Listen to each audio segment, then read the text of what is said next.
Je m'appelle Kevin Morer, je suis animateur à l'école Jean Rostand à Riom. Alors je m'occupe de la classe, donc c'est une double classe, c'est CE1, CE2. Depuis la rentrée des vacances, du coup, tous les enfants doivent porter des masques. Donc ça déjà, par rapport à mon métier, c'est un frein parce que quand on fait des activités dehors, où il faut courir, se dépenser, tout ça, et qu'ils gardent le masque, au mieux que l'activité dure 15-20 minutes, voilà, toutes les 5 minutes, les faire boire les enfants, faire des pauses et tout ça, parce qu'ils ont du mal à respirer, qu'ils s'essoufflent rapidement. Donc le but, c'est pas qu'ils aient mal à la tête, qu'ils soient vraiment fatigués et tout ça. Voilà, donc, du coup, il faut faire plusieurs pauses et pas des grosses intensités dans les animations, surtout extérieures. Ensuite, il y a la séparation des cours qui change beaucoup. Donc, comme j'ai dit, j'ai la classe de CE1, CE2, mais une autre classe de CE2 existe aussi dans la même cour que nous. Les enfants ne peuvent pas se toucher, ne peuvent pas se voir, et du coup, vu qu'ils ont le même âge, des fois, c'est des copains qu'ils avaient eu l'année dernière dans leur classe. Donc, c'est pas évident quand on fait une activité où on joue tous ensemble et qu'on voit notre classe nous regarder. Alors, contrainte niveau matériel aussi, dès qu'un enfant utilise un matériel, si le matériel est réutilisé le lendemain ou plus tard dans la journée, il faut le désinfecter. C'est assez intense pour l'animateur de faire l'activité scientifique sur un temps imparti. Du coup, à la fin, il faut quand même aussi trouver 10 minutes, 15 minutes en fonction du matériel pour tout désinfecter. Donc voilà, ça fait perdre du temps à l'activité. De base, les animateurs devaient demander aux enfants, peu importe l'âge, qui veut bien venir en activité. Donc là, c'est les enfants qui choisissaient quelle activité ils auraient préféré. Je vais reprendre mon exemple, mais il y a l'activité scientifique, il y avait l'activité potager et tout ça. Donc là, c'est les enfants qui choisissaient d'eux-mêmes, donc les enfants étaient motivés. Maintenant, on a tous notre groupe classe, et du coup, quand on part en activité, c'est plus vraiment le choix de l'enfant, c'est plutôt, vu que c'est ma classe, c'est eux qui vont faire l'activité. Donc des fois, les enfants de ma classe ne veulent pas forcément faire d'activité scientifique, ils auraient préféré potager. Et inversement, des enfants qui font l'activité potager voudraient bien faire l'activité scientifique.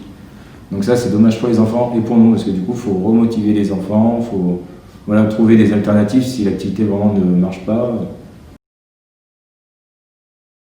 Donc j'ai eu de la chance que le plus grand nombre de ma classe aimait bien les activités scientifiques, mais certains n'ont pas voulu. Donc du coup, sur le côté, donc c'était dans une salle, et sur le côté de la salle, on doit trouver des choses assez simples parce qu'on n'a pas forcément le temps de faire une deuxième activité en parallèle, mais voilà, de leur laisser un espace de jeu libre pour se voir ce qu'ils veulent faire, donc des dessins, de la lecture, ou même des jeux de société qu'on a et tout ça, tant que c'est dans le silence et que ça ne dérange pas l'activité.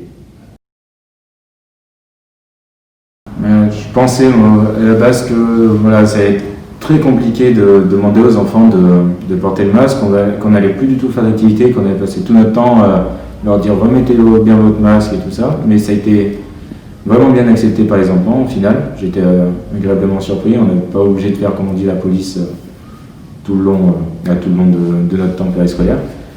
Après, il y a toujours des enfants qui baissent en dessous du nez, le masque et tout ça pour mieux respirer.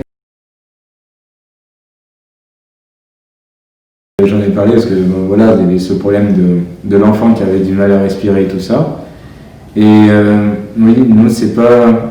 Malgré qu'ils font du sport quand même, on n'est pas considérés comme des éducateurs sportifs. Donc du coup, on n'a pas le droit avec les enfants de leur faire enlever le masque.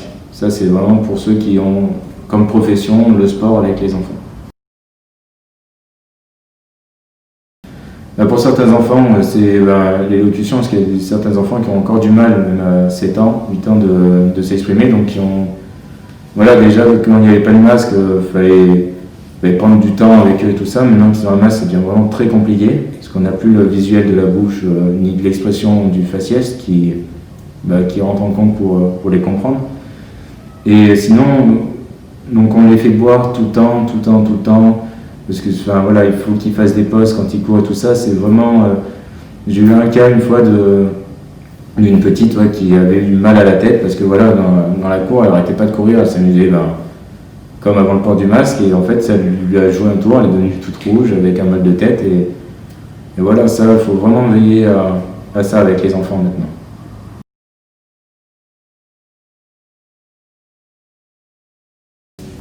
C'est surtout les barrières que je trouve, la distanciation des barrières. Le masque en soi, voilà, c'est quelque chose, comme j'ai dit, pour courir, pour parler, tout ça, ça peut poser des problèmes. Après, c'est vraiment la distanciation sociale avec les barrières, avec les autres classes qui est compliquée. Il y a souvent, voilà, on a mis des barrières en place.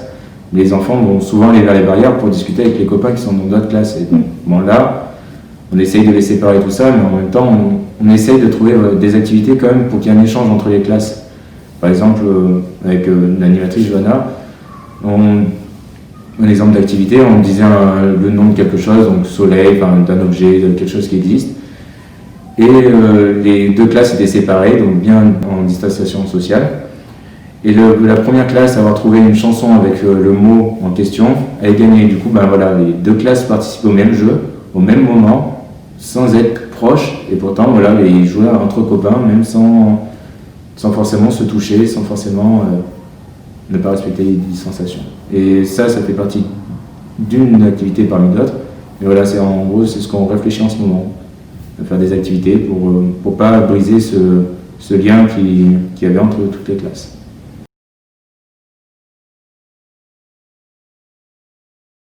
C'est très, très fatigant, pas le fait de porter les masques, pas le fait d'avoir une barrière, ce qui est fatigant, c'est de toujours changer l'organisation. Et ça, on n'y peut rien, c'est en fonction du déroulement du coronavirus, tout ça. Mais psychologiquement, je dirais que c'est quand même assez fatigant. Depuis la rentrée, je le ressens, c'est qu'on a mis quelque chose en place, on connaît, donc moi je suis nouveau, donc je viens d'arriver en septembre, donc je connais un fonctionnement et tout ça. Et on me dit 2 semaines après, voilà, il y a telle loi qui est passée et tout ça, donc il faut remodifier tout le temps, et du coup, il faut toujours rechercher des nouvelles façons de faire avec les enfants. On n'a pas s'habiter, il faut toujours réfléchir à comment améliorer, comment changer pour que tout soit parfait. Mais au final, dès qu'on trouve quelque chose, on rajoute une loi, quelque chose pour nous dire qu'il faut encore changer quelque chose.